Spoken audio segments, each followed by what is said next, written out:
أعوذ بالله من الشيطان الرجيم. بسم الله الرحمن الرحيم. رب اشرح لي صدري ويسر لي أمري واحلل عقدة من لساني يفقه قولي. رب اشرح لي صدري ويسر لي أمري واحلل عقدة من لساني يفقه قولي. إن الحمد لله نحمده ونستعينه ونستغفره ونؤمن به ونتوكل عليه ونعوذ بالله من شرور أنفسنا ومن سيئات أعمالنا. من يهده الله فلا مضل له ومن يضلل فلا هادي له. وأشهد أن لا إله إلا الله وحده لا شريك له وأشهد أن محمدًا عبده ورسوله.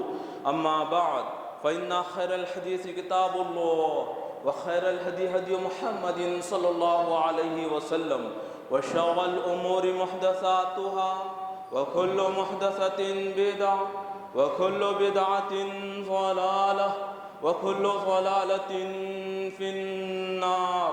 فأعوذ بالله من الشيطان الرجيم. بسم الله الرحمن الرحيم.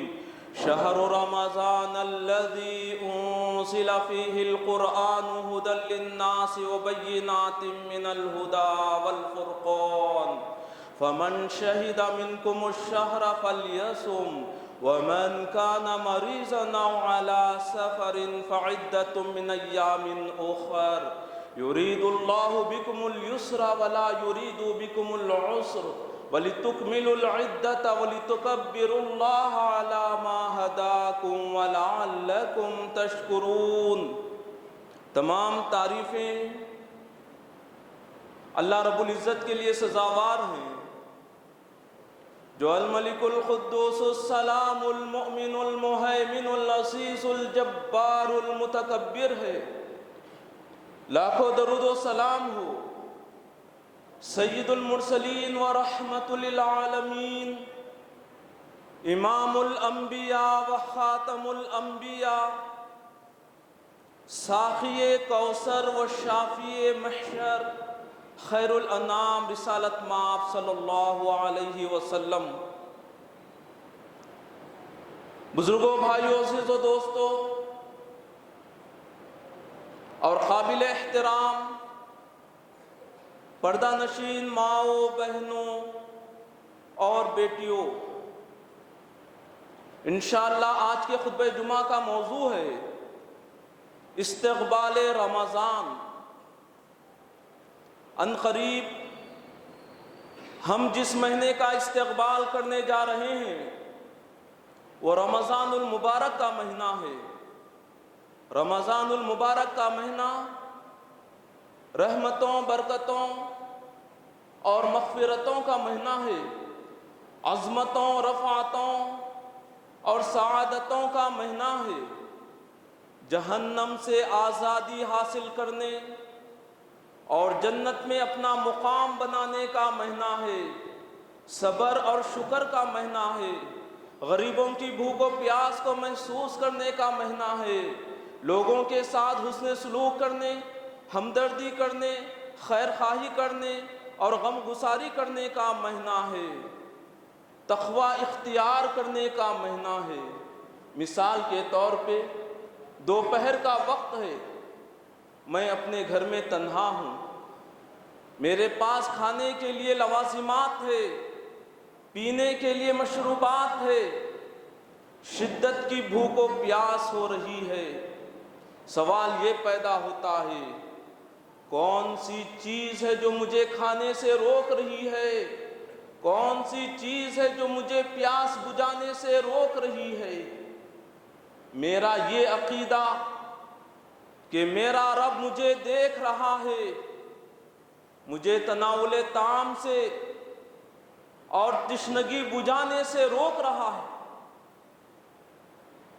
رمضان المبارک کے علاوہ دوسرے مہینوں میں بھی اگر میرا یہ عقیدہ ہو جائے کہ میرا رب مجھے دیکھ رہا ہے تو پھر زندگی میں ایک انقلاب آ جائیں گا، ایک سدھار آ جائیں گا۔ اور اگر یہی عقیدہ سب کا ہو جائے کہ ہمارا رب ہمیں دیکھ رہا ہے، ایک دن ہمیں اپنے رب کے سامنے حاضر ہونا ہے، اپنے اچھے اور برے اعمال کا حساب دینا ہے، تو سارے معاشرے میں ایک انقلاب آ جائیں گا، ایک سدھار آ جائیں گا۔ بہت سی خصوصیات کا حامل مہینہ ہے رمضان المبارک کا مہینہ، علم کے خزانوں کے نزول کا مہینہ ہے۔ جتنے آسمانی صحیفوں کا نزول ہوا اور جتنی آسمانی کتابوں کا نزول ہوا وہ رمضان المبارک ہی کا مہینہ تھا، چاہے وہ تورات ہو یا انجیل ہو، زبور ہو، ساری کی ساری آسمانی کتابیں، چاہے وہ صحیف ابراہیمی ہو، رمضان المبارک ہی کے مہینے میں ان تمام آسمانی کتابوں کا نزول ہوا۔ اور قرآن مجید بھی لوح محفوظ سے آسمانی دنیا پر جب نازل کیا گیا، رمضان المبارک ہی کا مہینہ تھا۔ آسمانی دنیا پر ایک مقام ہے جسے بیت العزہ کہا جاتا ہے، قرآن مجید لوح محفوظ سے نکال کر بیت العزہ میں رکھا گیا، اور پھر آسمان دنیا سے اس روح زمین پر قرآن مجید کا جو نزول ہوا وہ بھی رمضان المبارک ہی کا مہینہ تھا۔ سب سے پہلے سورۃ العلق کی ابتدائی 5 آیتوں کا نزول ہوا۔ اعوذ باللہ من الشیطان الرجیم، بسم اللہ الرحمن الرحیم، اقرأ باسم ربک الذی خلق، خلق الانسان من علق، اقرأ وربک الاکرم، الذی علم بالقلم، علم الانسان ما لم يعلم۔ تو سب سے پہلے قرآن مجید کا نزول اقرا سے ہوا۔ اس سے آپ اندازہ لگا سکتے ہیں اسلام میں علم کا کتنا بڑا مرتبہ مقام ہے، کتنی بڑی اہمیت ہے۔ جو قوم تعلیم میں آگے رہتی وہ دنیا کے تمام میدانوں اور شعبوں میں آگے رہتی، اور جو قوم تعلیم میں پیچھے رہ جاتی وہ دنیا کے تمام میدانوں اور شعبوں میں پیچھے رہ جاتی، غلامی اور ذلت ان کا مقدر بن جاتے ہیں۔ تو علم کے خزانوں کے نزول کا مہینہ ہے، اور پھر اسی مہینے میں جنگ بدر پیش آئی۔ جنگ بدر ایک فیصلہ کن جنگ تھی کہ اس کے بعد مسلمانوں کو اس دنیا میں رہنا ہے یا ہمیشہ ہمیشہ کے لیے نیست و نابود ہو جانا ہے۔ مشرکین مکہ کے ناپاک قدم مدینۃ الرسول کی طرف آگے بڑھ رہے تھے۔ رسول اکرم صلی اللہ علیہ وسلم، تمام جہانوں کی رحمت محمد رسول اللہ صلی اللہ علیہ وسلم نے مجبوراً تلوار اٹھانے کا حکم صادر فرما دیا۔ اس سے ہٹ کے بھی کوئی راستہ نہیں تھا۔ آپ ملاحظہ فرمائیے، جب تک مسلمان مکہ مکرمہ میں تھے، مشرکین مکہ نے مسلمانوں پر ظلم و ستم کے پہاڑ ڈھایا۔ اگر میں عام فہم زبان میں کہوں تو صحابہ کرام چھپتے چھپاتے ہوئے مکے سے ہجرت کر کے مدینہ منورہ تشریف لائے۔ ہجرت کرنے کی بھی اجازت نہیں تھی مشرکین مکہ کی طرف سے۔ صرف حضرت عمر فاروق رضی اللہ عنہ، یہ وہ واحد صحابی ہے جنہوں نے علی الاعلان ہجرت کیا، کہا میں فلاں تاریخ کو فلاں دن فلاں راستے سے ہجرت کر کے یثرب جا رہا ہوں، اگر کسی کو روکنا ہے تو راستے میں ملاقات کرے۔ اپنے ساتھ 20 صحابہ کرام کو لے کر علی الاعلان ہجرت کیا۔ آپ اندازہ کیجئے وہ وقت کیسا ہوگا جس وقت رسول اکرم صلی اللہ علیہ وسلم غار ثور میں نشست فرما تھے، اور اس غار کے دہانے پر ایک ماہر قافیہ شناس تھا۔ مدینہ منورہ میں مسلمان اطمینان کی سانس لے رہے تھے، سکون کی سانس لے رہے تھے۔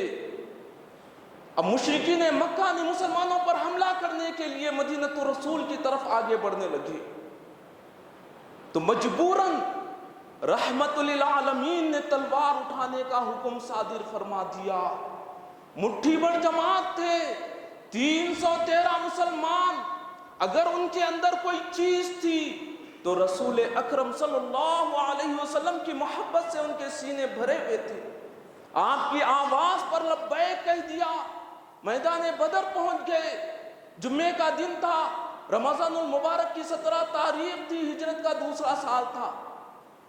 رسول اکرم صلی اللہ علیہ وسلم نے نہتے مسلمانوں کی سب بندی کر دی، پھر اللہ تعالیٰ سے روتے ہوئے دعا کی، اے اللہ مٹھی بھر جماعت ہے، آپ ان کی مدد کیجیے، اگر آج آپ ان کی مدد نہیں کریں گے کل قیامت تک آپ کا نام لینے والے کوئی نہیں رہیں گے، اے اللہ ان کی مدد فرمائیے، ان کی مدد فرمائیے۔ اللہ تعالیٰ کی غیبی مدد آئی۔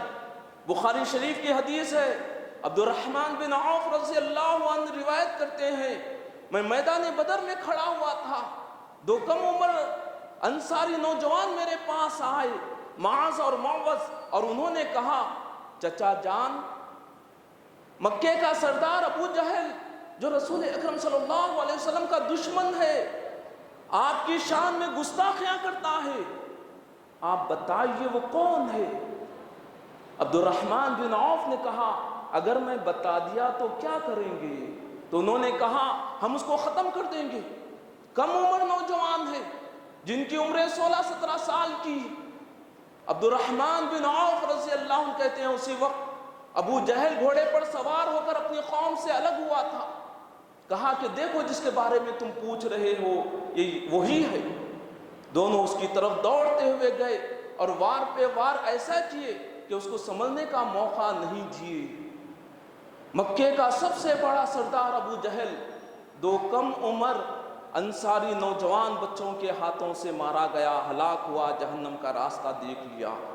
تو غرض جنگ بدر میں دشمنوں کے بڑے بڑے سردار، ان کے نامی گرامی ہستیاں اور ان کے بچے ہلاک ہوئے، جہنم کا راستہ دیکھ لیے۔ آپ اندازہ کیجئے، مکے میں اعلان کر دیا گیا تھا، جس کے بھی عزیز و اقارب 2 احباب جنگ بدر میں مارے گئے، وہ لوگ ان پر نوحہ نہ کرے، ماتم نہ کرے، مرثیہ نہ پڑھے۔ اگر ہم مرثیہ پڑھیں گے، اگر ہم نوحہ کریں گے، ان پر روئیں گے، تو مسلمانوں کی خوشیوں میں اور اضافہ ہو جائیں گا، لہٰذا ایسا مت کریں۔ تو اس دوران ایک آدمی کے کچھ اونٹ تھے، وہ کھو گئے، گم ہو گئے، تو اس کو بہت تکلیف پہنچی، صدمہ پہنچا۔ اس نے ان پر مرثیہ کہا، میرے اونٹ وہی میرا سرمایہ تھے، وہ کھو گئے، مجھ سے گم ہو گئے۔ تو یہ سننے والا فوری انہی الفاظ سے مرثیے کو شروع کر دیا، اے اونٹوں پر رونے والے، اگر تجھے رونا ہے تو ہمارے ان ہستیوں پر رو، سرداروں پر رو جو جنگ بدر میں مارے گئے۔ جنگ بدر اگر نہیں ہوتی تو ناخلف نالائق لوگ بڑے بڑے عہدوں پر فائز نہیں ہوتے۔ اس سے آپ اندازہ کر سکتے ہیں ان کی کتنی بڑی بڑی ہستیاں اس میں مارے گئی، جن کے اندر قیادت کی صلاحیت تھی، بڑے بڑے عہدوں پر فائز ہونے کے وہ قابل تھے، وہ مارے گئے۔ اب لوگ کیا کیے، ان کے بجائے نالائقوں کو، نااہل لوگوں کو بڑے بڑے عہدوں پر فائز کر دیے۔ تو غرض اللہ تعالیٰ کی غیبی مدد تھی، مسلمان مٹھی بھرتے، رسول اکرم صلی اللہ علیہ وسلم کی رقت انگیز دعائیں تھی۔ آپ روتے ہوئے دعا کرے، یا اللہ، اور اللہ تعالیٰ نے آپ کی دعا کو شرف قبولیت عطا فرمایا۔ اور اسی مہینے میں مکہ فتح ہوا، ہجرت کا 8واں سال تھا، رمضان کی 10 تاریخ تھی، رسول اکرم صلی اللہ علیہ وسلم مدینہ منورہ سے مکے کے لیے روانہ ہوئے۔ رمضان کی 20 تاریخ تھی، آپ فاتح کی حیثیت سے شہر مکہ میں داخل ہو رہے تھے۔ چند انصاری نوجوانوں نے نعرے لگانا شروع کیا، الیوم یوم الملحمہ، آج کا دن خون بہانے کا دن ہے، آج ہم سمیہ کا انتقام لیں گے، بدر کا انتقام لیں گے، احد کا انتقام لیں گے، جنگ خندق کا انتقام لیں گے۔ آج کے دن اللہ تعالیٰ نے مکے کو ہمارے لیے حلال قرار دیا، ہم مکے میں خون کی نہریں جاری کر دیں گے، لوگوں کو غلام بنا لیں گے، ان کی جائیداد کو ضبط کر لیں گے۔ جوش میں تھے انتقام کے اور اس طرح کے نعرے لگا رہے تھے، لیکن میرے بھائیوں اسی لشکر جرار میں تمام جہانوں کی رحمت بھی تھی، رحمت للعالمین بھی اس میں تھے۔ جب یہ نعرے آپ تک پہنچے تو رحمت للعالمین نے ان نعروں کو ایسے بدلے، نہیں، الیوم یوم المرحمہ، آج کا دن رحم و کرم کا دن ہے، آج کا دن لوگوں کے ساتھ حسن سلوک کرنے کا دن ہے، لوگوں کو معاف کر دینے کا دن ہے۔ آج کے دن واللہ مکے کی حرمت کا احترام کیا جائے گا، اس کے تقدس کو پامال نہیں کیا جائے گا۔ رحمت للعالمین جب شہر مکہ میں داخل ہو رہے تھے فاتح کی حیثیت سے، آپ کی مبارک زبان پر یہ احکامات تھے، جو کعبۃ اللہ میں داخل ہو جائے اسے قتل نہ کیا جائے، جو ابو سفیان کے گھر میں داخل ہو جائے اسے قتل نہ کیا جائے، بھاگنے والے کا پیچھا نہ کیا جائے، زخمی کو قتل نہ کیا جائے، قیدی کو قتل نہ کیا جائے، عورتوں کو قتل نہ کیا جائے، بچوں کو قتل نہ کیا جائے۔ یہ احکامات رحمت للعالمین کے مبارک زبان پر تھے۔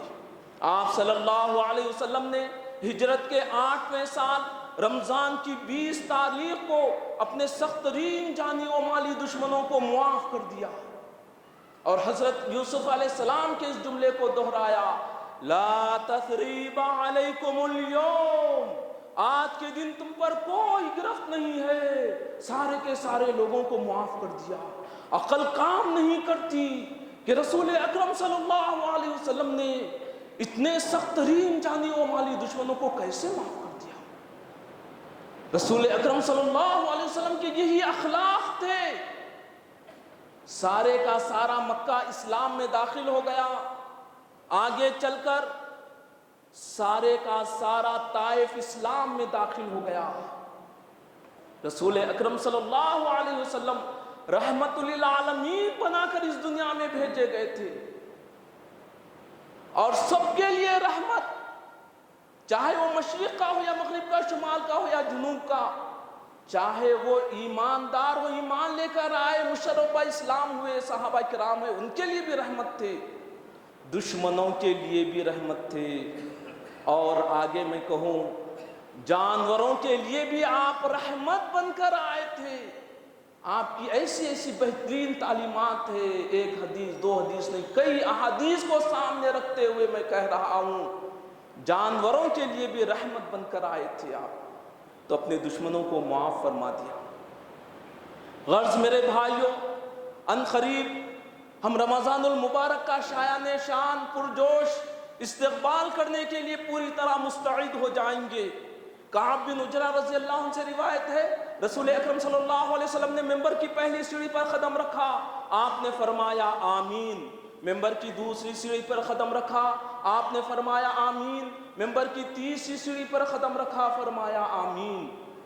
جب آپ صلی اللہ علیہ وسلم ممبر پر چڑھنے کے بعد جب فرش کو زینت بخشا، نیچے تشریف لائے، صحابہ کرام نے دریافت کیا، استفسار کیا، اے اللہ کے رسول صلی اللہ علیہ وسلم، آج ہم نے ایک ایسی بات سنی ہے جو اس سے پہلے کبھی نہیں سنی۔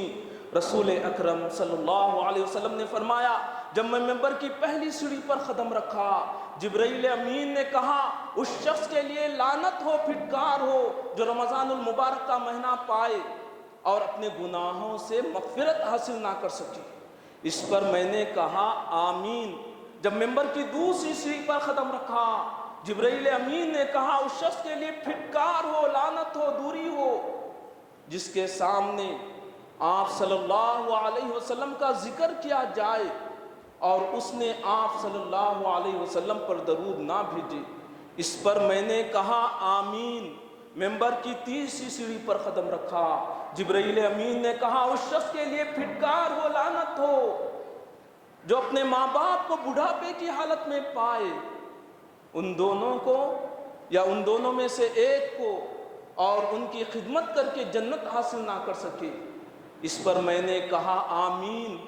3 قسم کے بد نصیب ہے جن پر فرشتوں کے سردار حضرت جبرائیل علیہ السلام نے لعنت بھیجی اور رسولوں کے سردار محمد رسول اللہ صلی اللہ علیہ وسلم نے آمین فرمایا۔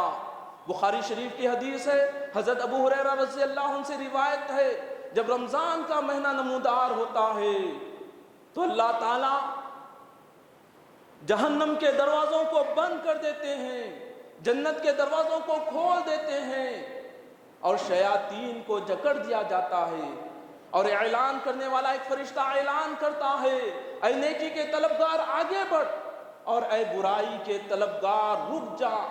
یعنی یہ مہینہ زیادہ سے زیادہ نیکیاں کمانے کا ہے، عبادتیں کر کے، اللہ اور اس کے رسول صلی اللہ علیہ وسلم کی اطاعتیں کر کے، قرآن مجید کی تلاوت و سماعت کر کے، ذکر و اذکار کر کے، توبہ استغفار کر کے، اور اللہ تعالیٰ سے دعائیں اور مناجات کر کے، نیکی کے کاموں میں سبقت لے جا کر زیادہ سے زیادہ نیکیاں کمانے کا ہے، اور برائیوں سے مکمل اجتناب کرنے کا ہے۔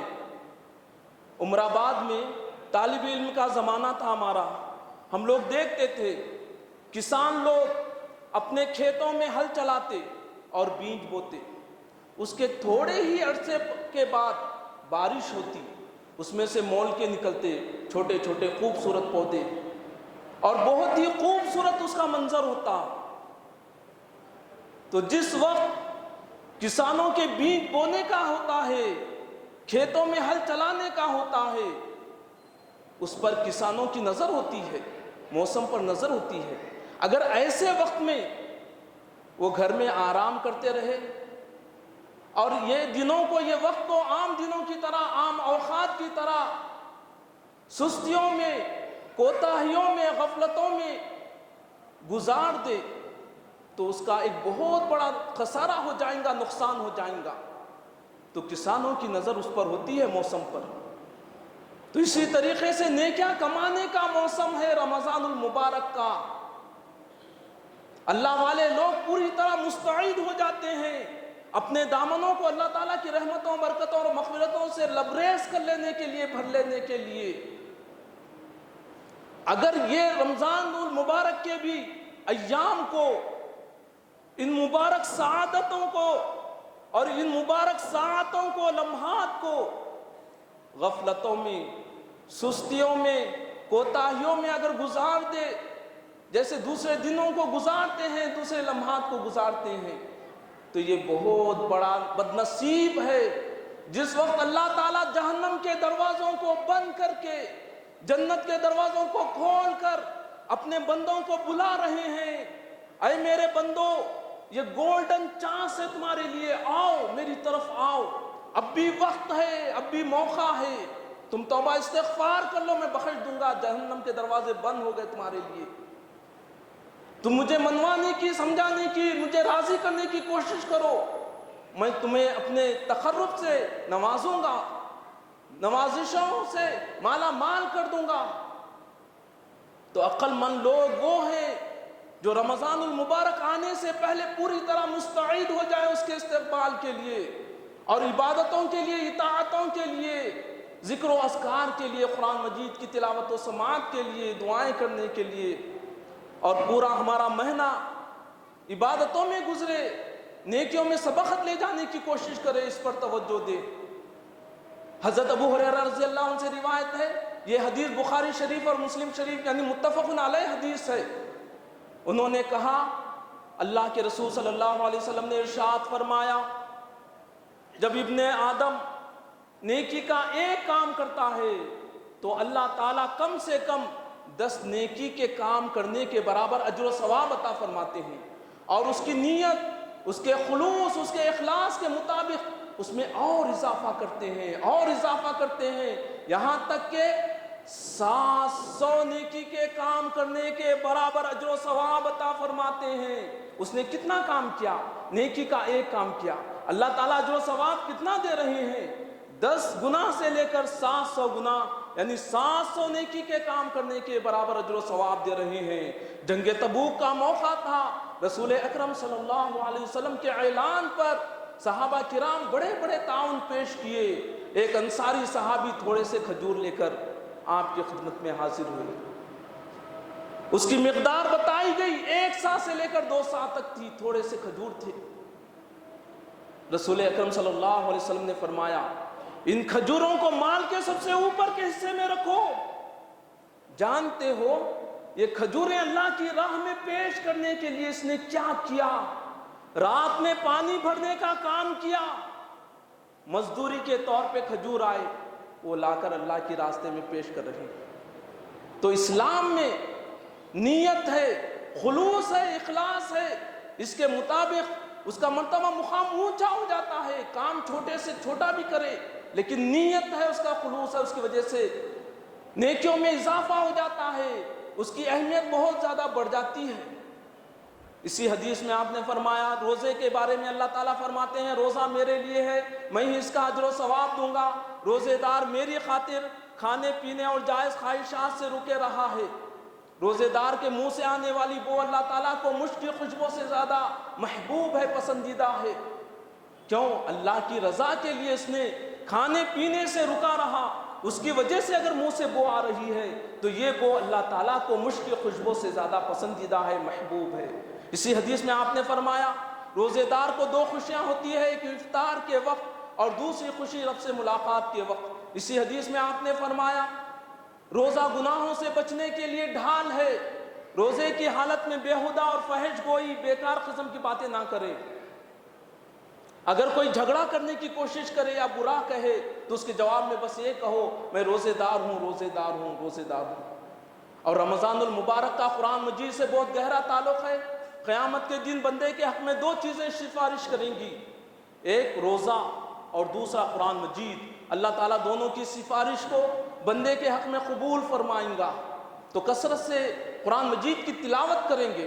احادیث کا ثبوت ہے، رسول اکرم صلی اللہ علیہ وسلم کے بارے میں آتا ہے، بخاری شریف کی حدیث ہے، ہر سال ماہ رمضان میں جبرائیل علیہ السلام کے ساتھ قرآن مجید کا ایک دور کرتے تھے، یعنی ایک مرتبہ قرآن مجید جبرائیل امین تلاوت کرتے، آپ صلی اللہ علیہ وسلم سماعت فرماتے، اور ایک مرتبہ آپ صلی اللہ علیہ وسلم تلاوت فرماتے، جبرائیل علیہ السلام سماعت کرتے۔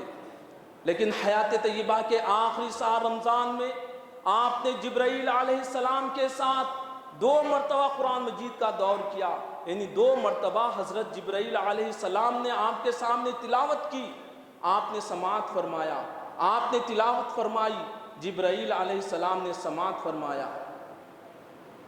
اور قرآن مجید پڑھنے کا طریقہ کیا ہونا چاہیے؟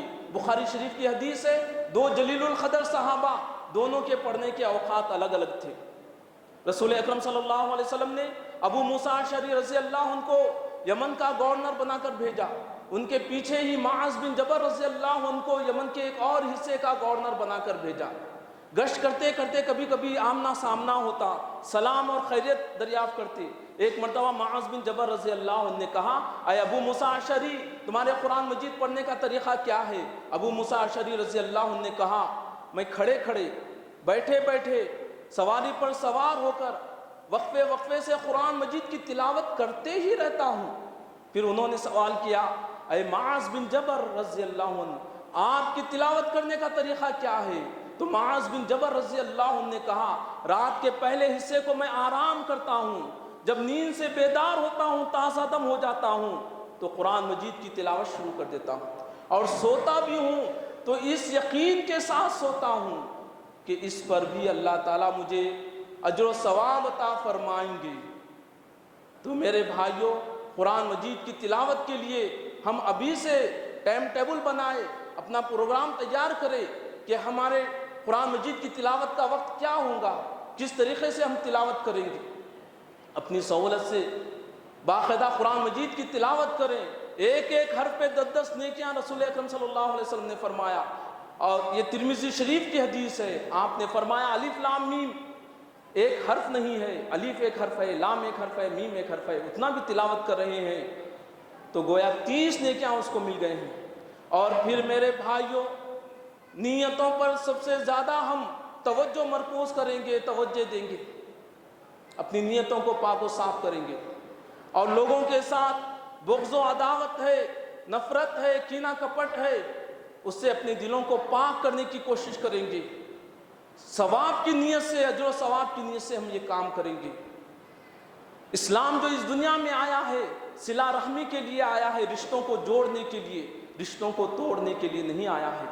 اگر رشتہ داروں سے کچھ اونچ نیچ ہو گئی، ممکن ہے ہو گئی ہوں گی، غلطی ہماری طرف سے ہو یا سامنے والی کی طرف سے ہو، ہم خود آگے بڑھیں گے، پہل کریں گے اور اس سے معافی چاہ لیں گے۔ زندگی ہے، اچھا برا ممکن ہے، غلطی آپ سے ہو یا ہم سے ہو، کوئی فرشتہ تو نہیں ہے۔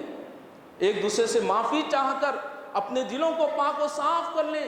صحابہ کرام کے بارے میں آتا ہے جب وہ سفر پہ جاتے ایک دوسرے سے معافی چاہ لیتے تھے، عمرے کے لیے جاتے ایک دوسرے سے معافی چاہ لیتے تھے، بیمار ہو جاتے ایک دوسرے سے معافی چاہ لیتے تھے۔ رسول اکرم صلی اللہ علیہ وسلم نے ام المومنین حضرت سودا رضی اللہ عنہا سے دوسرا نکاح کیا تھا۔ ام المومنین حضرت خدیجۃ الکبریٰ رضی اللہ عنہا کی وفات کے بعد جو دوسرا نکاح کیا وہ سودا سے کیا۔ حضرت سودا رضی اللہ عنہا کو جب موت کا احساس ہوا، اپنی تمام سوکنوں کو جمع کیا، انہوں نے کہا دیکھو ہمارے درمیان جو رشتہ تھا سوکنوں کا رشتہ تھا۔ صاف صاف الفاظ میں، عام فہم الفاظ میں انہوں نے کھلے کھلے الفاظ میں کہہ دیا سوکنوں کا رشتہ تھا۔ ممکن ہے کچھ اونچ نیچ ہو گئی ہوں گی، میں تمام کو معاف کر رہی ہوں اور تمام بھی مجھے معاف کر دو۔ تو موت سے پہلے انہوں نے اپنے سوکنوں کو جمع کر کے کیا۔ اور صحابہ کرام کے بارے میں آتا ہے جب بھی موقع ملتا، اپنا غصہ ختم ہو گیا معافی چاہ لیں گے، غصہ تھا ایک الگ بات ہے، ختم ہو گیا غصہ، ٹھنڈا ہو گیا، فوری معافی چاہ لیں گے، اور اجر و ثواب کی نیت سے ہم یہ کام کریں گے۔ اور پھر رمضان المبارک میں ہم زیادہ سے زیادہ اجر و ثواب حاصل کرنے کی کوشش کریں گے۔ ترمذی شریف کی حدیث ہے، زید بن خالد الجہنی رضی اللہ عنہ سے روایت ہے، انہوں نے کہا اللہ کے رسول صلی اللہ علیہ وسلم نے ارشاد فرمایا اگر کوئی شخص کسی روزے دار کو افطار کرائے تو روزے دار کو جتنا اجر و ثواب ملے گا اتنا ہی اجر و ثواب افطار کرانے والے کو بھی ملے گا، اور روزے دار کے نیکیوں میں سے ایک نیکی بھی کم نہیں کی جائیں گی۔ اس نے روزہ رکھ کے جو اجر و ثواب حاصل کیا اور روزے کے دوران قرآن مجید کی تلاوت و سماعت کر کے، ذکر و اذکار کر کے، نیکی کے کام کر کے جتنا اجر و ثواب اس نے حاصل کیا اتنا ہی اجر و ثواب افطار کرانے والے کو بھی ملے گا، اور روزے دار کے اجر و ثواب میں سے ایک نیکی بھی کم نہیں کی جائیں گی۔ یہ کیا ہے؟ یہ اللہ تعالیٰ کی طرف سے ایک گولڈن چانس ہے ہمارے مہربان رب کی جانب سے۔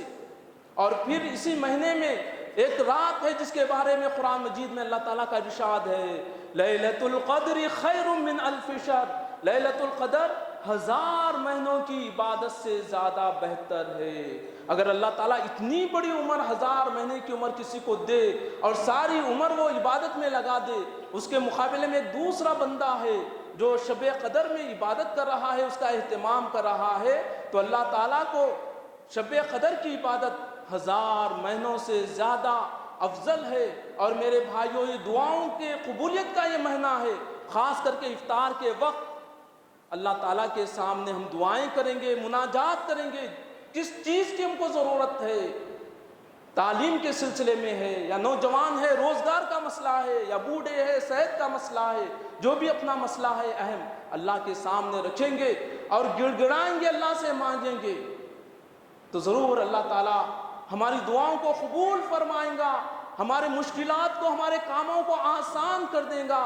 اور میرے بھائیوں، ایک بات کل کے حالات کو سامنے رکھتے ہوئے میں بتا رہا ہوں، ترکی کے جیسے کچھ حالات ہیں، دنیا کے جیسے کچھ حالات ہیں، اس کو سامنے رکھتے ہوئے میں یہ کہہ رہا ہوں، اللہ تعالیٰ کو توبہ استغفار کرنے والے بندے بہت ہی محبوب بندے ہیں اللہ تعالیٰ کے۔ اللہ تعالیٰ ایسے بندوں کو پسند کرتے ہیں، یہ اللہ تعالیٰ کے محبوب بندے ہیں، توبہ استغفار کرنے والے۔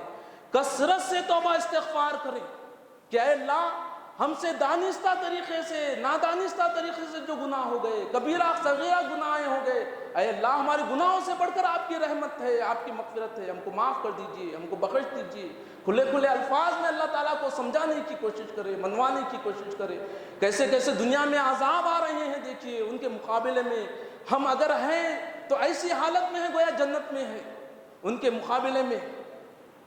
تو میرے بھائیوں، گزشتہ قوموں پر اللہ کے عذاب آئے تو انہوں نے کیا کیا؟ ایسے موقعوں پر توبہ استغفار کیا۔ قوم یونس یہ وہ واحد قوم ہے جس پر اللہ کا عذاب آتے آتے ٹل گیا۔ کیا وجہ؟ ان کو احساس ہوا، میدان میں نکلے اپنے عورتوں بچوں کے ساتھ، یہاں تک کہ کتابوں میں لکھا ہے جانوروں کو بھی میدان میں لے کر آئے، صدق دل سے توبہ کیے۔ یہ وہ واحد قوم ہے جس پر اللہ کا عذاب آتے آتے ٹل گیا۔ جب حضرت یونس علیہ السلام اپنے قوم میں واپس لوٹے تو کیا دیکھتے ہیں؟ سارے کے سارے لوگ توبہ کیے ہوئے، ایمان لائے ہوئے تھے۔ پھر میرے بھائیوں، پارہ نمبر 29 سورۃ القلم میں اللہ تعالیٰ نے ایک باغ والے کی مثال دیا ہے۔ ایک شخص کا باغ تھا، جب فصل آتی تو 3 حصے کرتا تھا۔ ایک حصہ اپنے گھر پر خرچ کرتا، ایک حصہ باغ اور باغ سے متعلق کاموں پر کرتا، اور ایک حصے کو لوگوں میں تقسیم کر دیتا تھا، خیرات دے دیتا تھا۔ اس کے بیٹے یہ کہتے تھے ہمارے باپ ایک بیوقوف انسان ہے، وہ لوگوں کو سب خیرات کر دیتے ہیں، دے دیتے ہیں۔ باپ کے انتقال کے بعد وہ ایک ہنگامی میٹنگ کی اور کہا کہ ہم جب باغ کو جائیں گے بہت خاموشی کے ساتھ جائیں گے، چپکے چپکے جائیں گے، اور اپنی فصل کو ہم خود کھائیں گے اور کسی کو نہیں دیں گے۔ صبح صبح وہ ایک دوسرے کو چپکے چپکے آواز دیتے ہوئے اٹھائے اور بہت ہی خاموشی کے ساتھ اپنے باغ کو گئے تاکہ کسی کو اس کی اطلاع نہ ہو جائے۔ اگر اطلاع ہو تو لوگ سب فصل مانگنے کے لیے آ جائیں گے، خیرات مانگنے کے لیے آ جائیں گے ہمارے پاس۔ جب وہ لوگ باغ میں گئے تو انہوں نے کہا یہ ہمارا باغ نہیں ہوتا، ہم راستہ بھٹک گئے ہیں۔ رات میں گھومنے والا گھوما، قرآن مجید میں ہے، اور سارا باغ تباہ و برباد ہو گیا۔ تو انہوں نے کہا ہم راستہ بھٹک گئے، یہ ہمارا باغ نہیں ہوتا۔ تو ان میں سے ایک بھائی نے کہا ہم راستہ بھٹکے نہیں بلکہ ہم محروم کر دیے گئے۔ پھر اس موقع پر قرآن مجید میں انہوں نے توبہ استغفار کیا۔ تو اللہ والے لوگوں کو جب بھی احساس ہوتا وہ توبہ استغفار کرتے ہیں۔ رسول اکرم صلی اللہ علیہ وسلم معصوم عن الخطا، رسولوں کے سردار، آپ سے بڑھ کے بھی کسی کا مرتبہ مقام ہو سکتا ہے؟ نہیں، لیکن رسول اکرم صلی اللہ علیہ وسلم کثرت سے توبہ استغفار کرنے والے، راتوں میں جاگ کر عبادت کرنے والے آپ صلی اللہ علیہ وسلم ہیں۔ گڑ گڑا کے رقت انگیز دعائیں کرنے والے رسول اکرم صلی اللہ علیہ وسلم۔ تو ہمیں چاہیے کہ کثرت سے توبہ استغفار کرے، اپنے رب کو منوانے کی ہم کوشش کریں۔ اسی پر بس کرتا ہوں اور پھر کہہ رہا ہوں، رمضان المبارک کا مہینہ آنے سے پہلے پوری طرح مستعد ہو جائے میرے بھائیوں، زندگی کو غنیمت سمجھے، توبہ استغفار کر کے اپنے رب کو منوانے کی کوشش کرے، اپنے رب کو راضی کرنے کی کوشش کرے، اپنے رب کا تقرب حاصل کرنے کی کوشش کرے۔ یہ زندگی چند روزہ ہے، 40 سال یا 50 سال، 100 سال۔ اگر کسی کی عمر 100 سال کی ہو جاتی ہے تو سارے کے سارے لوگ اس کو غور سے دیکھتے ہیں کہ یہ صاحب سنچری بنا رہے ہیں۔